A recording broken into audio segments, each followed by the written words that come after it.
mwana wamadungu.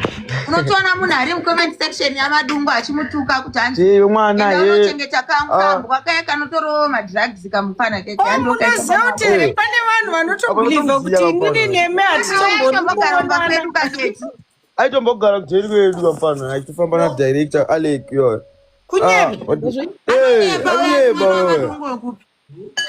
dzosa maloti pakamera.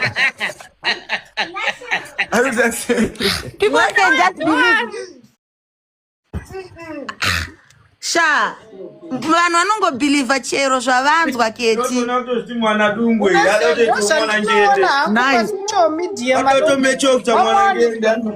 kuti vamwe vanhuka vanofunga kuti because taita malaive achituka maloti achituka vanhu havatonzwisisi kuti hatina kumbovengana isi timbori macontent creator chete.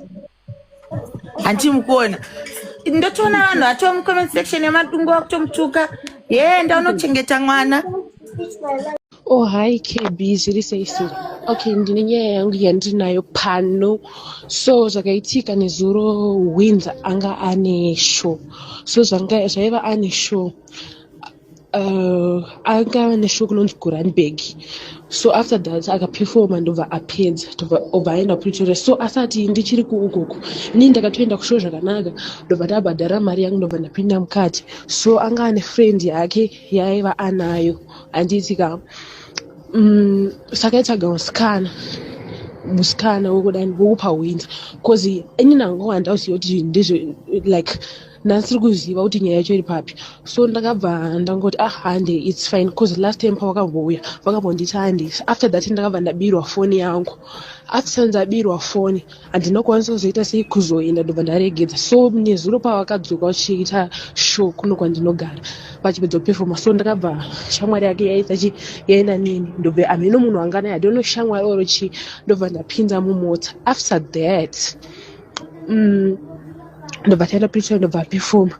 After that ndobva apedza kuperforma kuma 2-3 ndobva tapinda mota ndobva taenda kumba kumwe mukomana so wanga naye kuRoadport.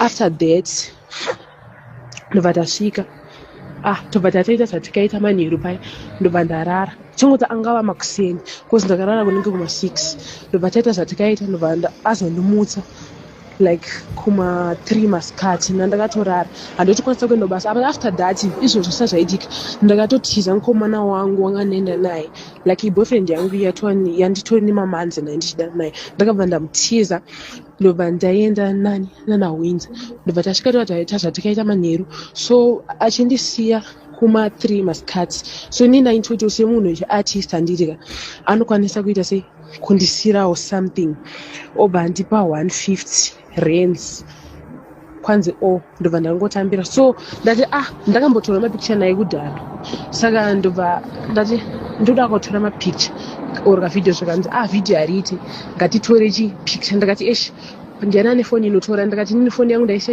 upstairs inotora ndo ndati ndoda kuenda. So ndichisvika ndasvika dhoo rakakiwa ndo ndati ngomira hangu pabhalkoni ndobva ndaona vachidhiraivha vachienda ndobva ndatoti chingoti ndasina hangu basa nazvo cause ndandatonzwa nungo dzekuburuka downstairs asi chandibhonda choti andisira 150 rand. After that ndakunetsana neboyfriend yangu. Izvo zvisati zvaitika akaenda nini ane mubhebhi mumwe futi mumota wanga anaye anga ane mabhebhi kuti inini nemwe musikana. So akabva azodzoka kwanga ndiri rimwe bhebhi ranga anaro. Bhebhi roro ndo rakatondidzanzi mukomana wangu ndiWindsor.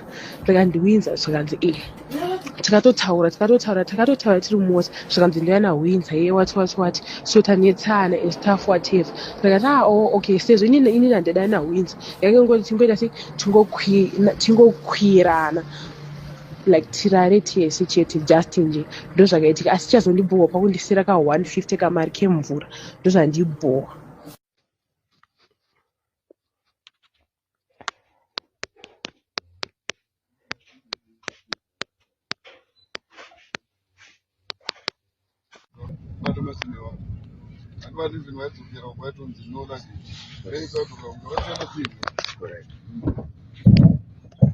Unogona kuti chipa but unotozoluza singi lako.